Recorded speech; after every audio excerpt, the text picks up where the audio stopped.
I'm reliving a moment from my childhood here, a retro game from 1992 called Super Aleste. So it's a vertical scrolling space shooter for the Super Nintendo. So I can still remember buying this game. You see, I never owned particularly many games for my Super Nintendo. I guess my parents wanted me to have more play outdoors time than sat in front of the TV playing video games.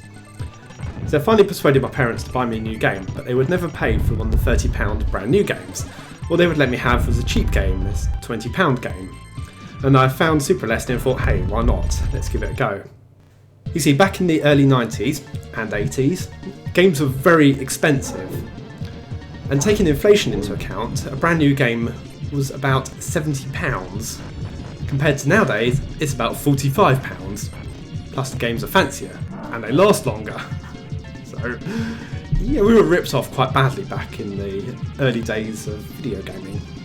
I'm playing the Japanese version of the game in Retroarch emulator, so the story is slightly different to the North American versions, plus you get some nice anime artwork. So the American version is called Space Megaforce. So the game is set in the year 2048 when a large mechanical sphere falls from space and starts attacking major cities around the world. Wow, what a great story. Yeah. You have to fly into the sphere and destroy it, as well as any reinforcements. Great story, eh? The Japanese version goes along the same lines, but you're also rescuing your alien girlfriend. That's more like it, yeah!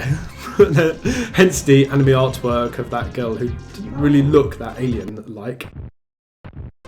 So there are 8 weapons to choose from, and you can choose between different firing patterns. So you can collect power-ups, which not only boost the weapon power, but also allow you to take damage.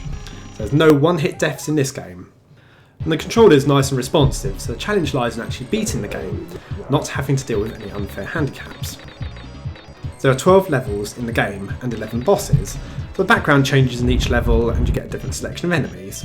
They even vary the pace of some levels, for instance here where you're flying fast through outer space, and then they slow things right down and you have to deal with enemies that are stuck behind these blocks you have to shoot multiple times. But your choice of weapon really makes a difference in each level, so it offers a good replay factor. Plus when you increase the difficulty, it not only makes the enemies faster, but it also makes more projectiles appear on the screen, so it can be quite tricky. Now level 8 of the game is my least favourite. So the story goes, you're flying through the remnants of Earth's defence force, which the enemies have taken over. The difficulty here is that shrapnel flies out if you shoot at the side of the space station. So you end up having to avoid a ton of stuff. It is quite hard there. Oh, what? Okay. Close, it's close. Right, keep going. Oh, what? Damn. Okay, let's try again. Blow the shit out of everything on the screen and I'll just try and hold it together. Hold it together. Oh, damn it. No, just, no! Ah. And after fighting away through the shrapnel storm, then you get to the final boss for that level. And I believe he said, I want you to die. I want you to die. So the voices are different between the Japanese and the European and American versions. It's actually reasonably easy to do with the laser weapon, and all I have to do at the end is just sit here and fire it. As long as you can't get a projectile to hit the front of my ship.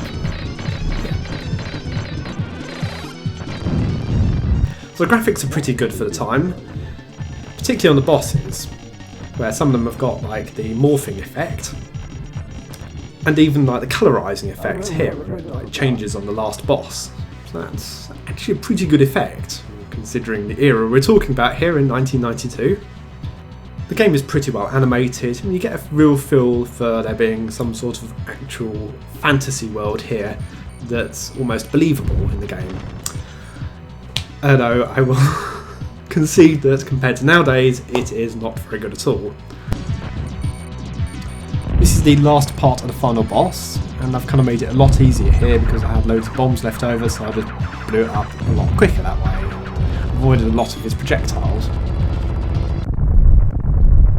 Then you get to see the ending sequence, which actually I've done quite a nice job on, and it does vary depending on the difficulty you've chosen and also between the Japanese and American and European versions. So let's just skip through it quickly. And that is it. So that was a look at retro game Super Aleste, the Super Nintendo. Thanks for watching. I'll see you all later.